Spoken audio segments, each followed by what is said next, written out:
Hi there, welcome to the latest episode of my 10-minute moan. And the topic in this 10-minute moan is a prisoner charged with sexually assaulting a woman just hours after being released from jail early under Starmer's newest plan to ease the jails. Now, this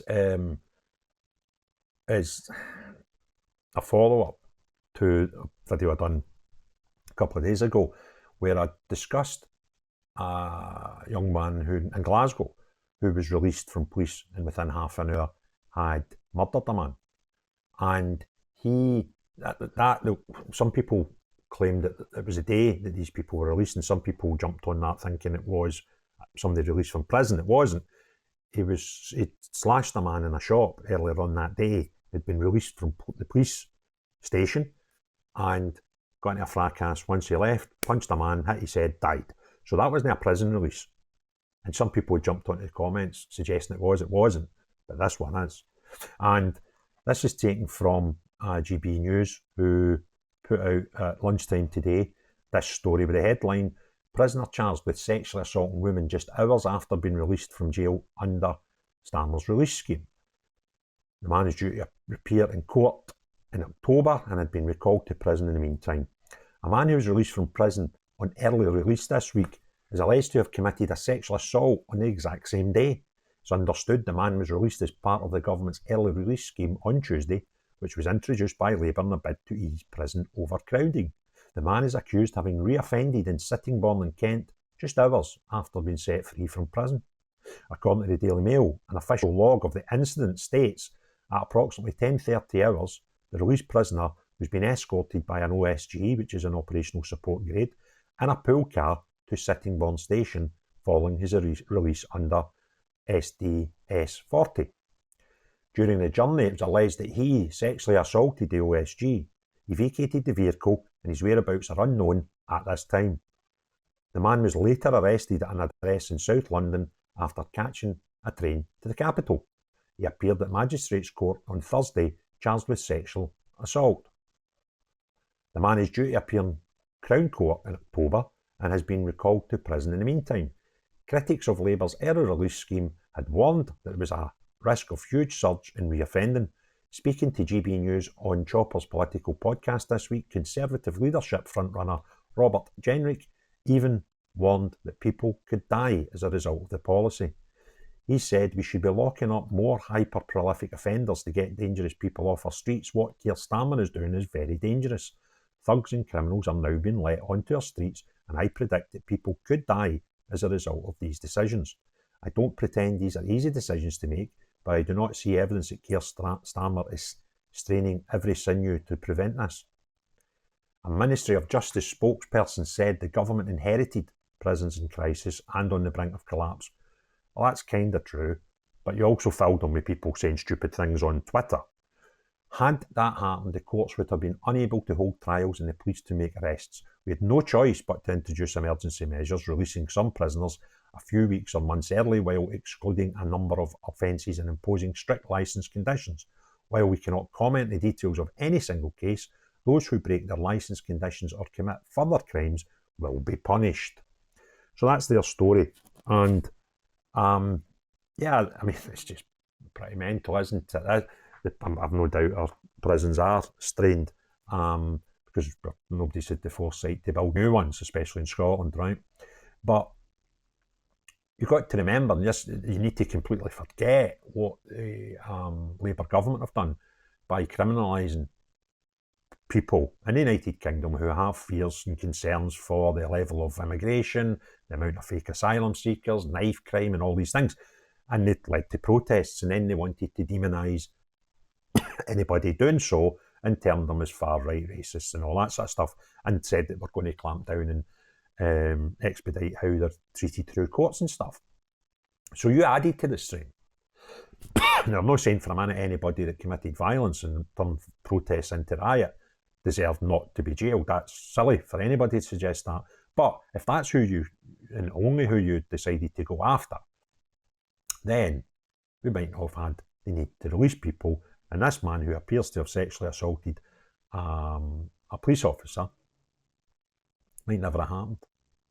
So let's not forget the full story when we're trying to justify our own insanity. Let's not just blame the last guy, because that'll only work for so long. And I'd already say that Starmer's government, the blame the last guy narrative is running out already.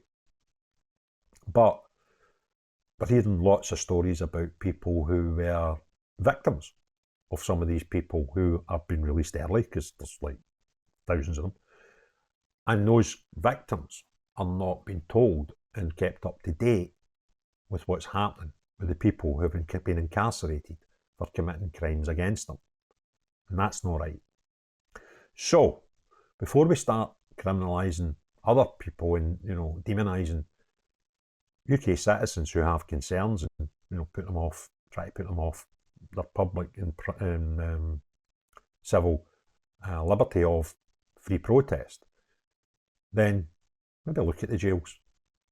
And why don't you look at the number? Apparently there's 11,000 foreign prisoners in our jails. If that's true, and I'm not talking about people of foreign, originating from foreign lands who are now, citizens of the United Kingdom. If we've got 11,000 foreigners in our jails, imagine just sending them home. How much of a strain would that take off our prison services? And if you send them home, doesn't put them in the streets of the UK citizens. But is that just common sense and logic that you don't have? What would be the problem of saying to people, right, you're halfway through your sentence, you're a whatever citizen of whatever country, you're nothing to do with the UK, you're a foreigner, so we're going to return you there. 11,000 lifted out of the jails, gone. How much stress does that take off our prisoners, prison population, prison guards, prison wardens, and the managements of prisons? Just take them away. Take them home. There you are. We don't need to early release anybody. We don't need to shorten tariffs for good behaviour that are already shortened anyway. And we don't need to put criminals back on our streets before they're due to. Would that maybe be worth considering? Because as soon as I saw the figures and the amount of people being released was about, whatever the amount of thousands, but it was a damn sight less than the 11,000 foreign inmates we have currently housed in His Majesty's prisons. There you go, I nearly made a mistake there. And a massive difference to the stresses on our prisons. But that would take some guts to do that, wouldn't it?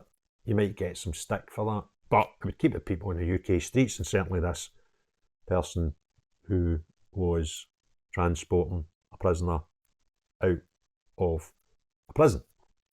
So take the 11,000, send them wherever they came from,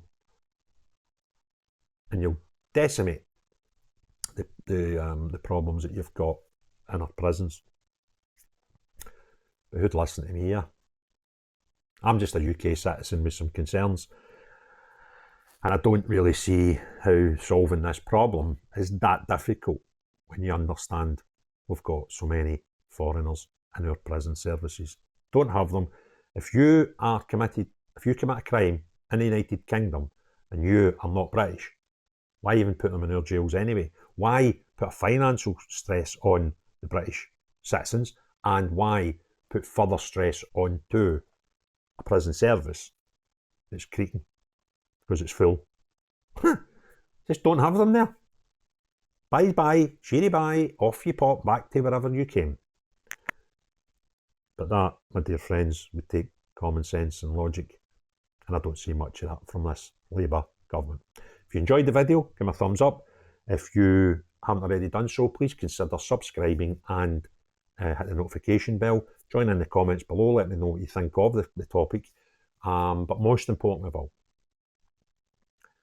unless you're Keir Starmer or his crackpot government doing some crackpot things. Everyone else, have a great day. Cheery bye now.